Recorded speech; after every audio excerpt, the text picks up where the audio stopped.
What's going on, you guys? Matty Dimes here, back with another Pokemon Go video. And you guys, welcome back. It is video number 2 for this Monday, and I wanted to change it up here a little bit. In my past couple of Rocket Leader videos, I've talked about Arlo, taking him down, and some good counters there, but I actually just finally got lucky. I've talked about that I'm Shiny Shadow Hunter, and I did get the Shiny Shadow Gligar, so very excited to see. Quick plug up here just to show it off, but I'm moving on to the next one, and for me that does mean I'm going after Cliff. Sierra is the last one on my list. Sierra's cool, hate to Sierra, but I want that Shiny Shadow Grimer very much so I wanted to give you guys a couple of tips on what you can do to get after that Shiny Grimer. Hopefully get yourselves a little bit of success there. And for me, this is my first time battling Cliff. I haven't battled Cliff since the Rocket Leader mix-up, so I wanted to show you guys, I guess, essentially just what I do to prepare for a new Rocket Leader. A couple of things that I do to mix things up were my general counters, what I'm using in battle. And so right away, knowing what Cliff has with the Grimer to start, I know I want to use Excadrill. That's one of my strongest ground type attackers. It's got a very spammy mud shot attack, and that rock slide charged attack is very strong too. That does a ton of damage and it charges quickly. So I want that strong lead, but in the back, I don't know what to expect. And I know I could probably look it up and give myself a little bit of preparation, but I just want to dive in with a couple of Pokemon. So I'm doing like 3,000 CP range Pokemon to start here.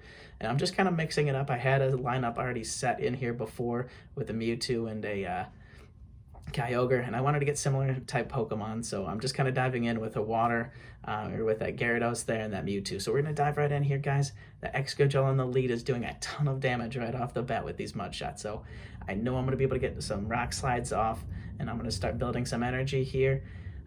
But first we need to get the shields down, so that's what I'm doing here, getting that first shield down, and there it is. So we're just going to keep spamming these mud shots. Now they are able to get to that charge attack, so we're going to see what they have here, and this I'm just letting go to see A, how much damage this does, but B, what can I use to better prepare in the next battle, and that does almost nothing, so that's very good to see. We know that we don't need a shield in the next battle, so this helps us prep and I guess know what to build to if this one doesn't work. So we're able to get that second rock slide in, that second shield is down, and now we're just building. We're going to hope to farm down. We don't get the farm down, they're going to get the second attack off. And I'm letting this one go. I probably should have shielded this, but it is what it is. Still have a lot of health and a lot of energy built up. So we're going to use that. We're going to farm down here and use this energy on the next Pokemon and just get some damage in. And we do get the Venusaur, which is difficult, but we know we're going to do some nice chunk damage here with these rock slides. So I need to make sure I get both of these off, hopefully do some nice, and look at all the damage there, guys. It's not the greatest counter there, but we're still knocking out a bunch of damage, a bunch of health on this guy, so we can, our late game is looking really strong right now, I will say. Now they do finally get the Excadrill down, so we're going to swap out here. We're going to get the Mewtwo in, and boy, look how much damage that's doing on those fast attacks. So we need to really speed things up here, and I should not have gone in on this Psy Strike, excuse me. They had almost no health left, and if I would have saved that, I could have at least saved something up for the next Pokemon, but we ran into Tyranitar, and this is an awful situation for me. And not only with the Mewtwo, but this Gyarados is a Dragon-type setup. I didn't look at this properly, so I have no Water-type moves that would be helpful here. So this is, this is basically over. This Twister we're going to try here and see if we can do some damage, but that does almost nothing for us. And look how much damage that Tyranitar does. Oh, there's almost nothing we can do. So I can only hope at this point with that Psy Strike on the Mewtwo, maybe, just maybe we get something. So we'll see. It's our Hail Mary shot, but no, it's not going to do enough damage. So I'm going to go down here. Obviously I'm losing this. All right, you guys, so clearly that was not the strongest counter team to take down Cliff. And again, I said I was going in blind, and that's really what this was, but even still, I had Pokemon that weren't even the right typings or had the right attacks for the counters I was hoping to run into. That Tyranitar was able to just destroy us, and that Mewtwo is not helpful. And Gyarados is not helpful the way it is, so I know I need to get either a water type or a fighting type in the back. And there's a lot of other typings you could use there too, but that's what I normally go to when I run into a Tyranitar shadow like this. So I'm going actually first, I'm going to try and find, hey, there's that Conkle there. So I know those fighting attacks are going to do some major damage, and I don't have to worry about him if I know that's taken care of. So I'm going to set that, and then now I'm just looking for a good fire type Pokemon in the middle. I know you could use a lot of different types to take down a Venusaur. You know, and even with that attack setup I had last time, probably Conkeldurr could take it in the middle, and I don't need a third Pokemon, but I want to show you guys just something easy, something not too wild, something not too crazy. And I'm having a little bit of difficulty finding a fire type Pokemon. I wanted something that's not like a legendary, that's very difficult to find. And so I actually chose my Typhlosion. It's my first 100% ever, my first 4-star. And it is powered up and has the 2 attacks, but you're not going to need that here. I'm just showing you because you want a good fire type. But we're going to dive right back in here. We have our revised lineup, and I know what to expect this time, so this should be a lot easier. And so same build from the last time here, guys. We're going to get these rock slides going.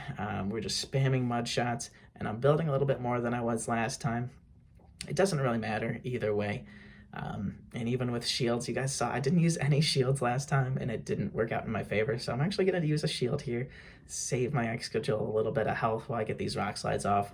Maybe save an extra rock slide for that Venusaur when it comes in. So as you guys can see here, I'm getting that first shield down, and it's it's going pretty well so far. We're going to get that second shield down right now here too. We have a bunch of health left.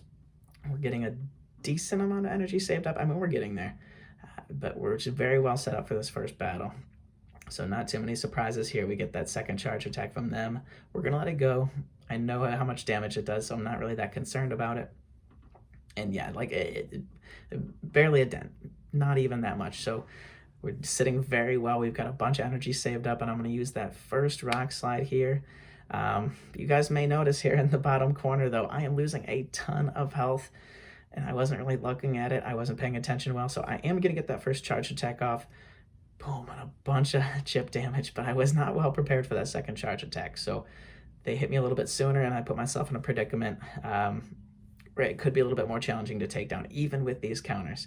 With that said, though, bring in Typhlosion, and those fast attacks are doing some major damage. Fire against Venusaur is always going to do quite a bit. So I'm happy to see that. I know I'm well shielded, or well protected in the back, and I did get that shield off there too, just to give myself a little bit of extra health going into this last Pokemon. Knowing that Tyranitar is coming out, I wanted to be well set, and I get this first charge attack off right away. I could have gone for the other one, but again, I know I'm going to be able to slip in a Conkeldurr, so that's just an easy swap right here, and look how much damage that does, guys. And again, not super powered up. I did not do the greatest job attacking this cliff either. I mean, there was switches that I could have done a little bit better timed. Shields I didn't need to use at a certain times and missed that charge attack. And there was different charge attacks that I probably could have used in that battle that would have given me a little bit extra win percentage, or given me an edge. So anyways, with all that said, I just wanted to share a couple of different tips of things that you can use to prepare against cliff if you're going in and having some difficulty, if your first lineup is not working out so well, or if you guys just aren't finding a good team that's working for you.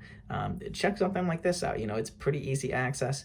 And as I went through, they will change up their Pokemon every single time, or most times that you battle them. Those second and third could be a variation of one or the other. So you want to be able to mix things up and not get stuck on a single lineup thinking that that's the end-all be-all to get your success. You want to be a little bit fluid there and be able to counter based on what they're bringing in.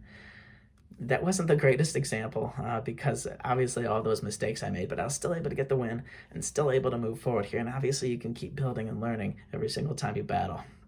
So I've rambled on long enough for you guys, but I hope that helps you guys a little bit when you're battling Cliff. To all my likers and subscribers, thank you, and I'll see you on the next one. Peace.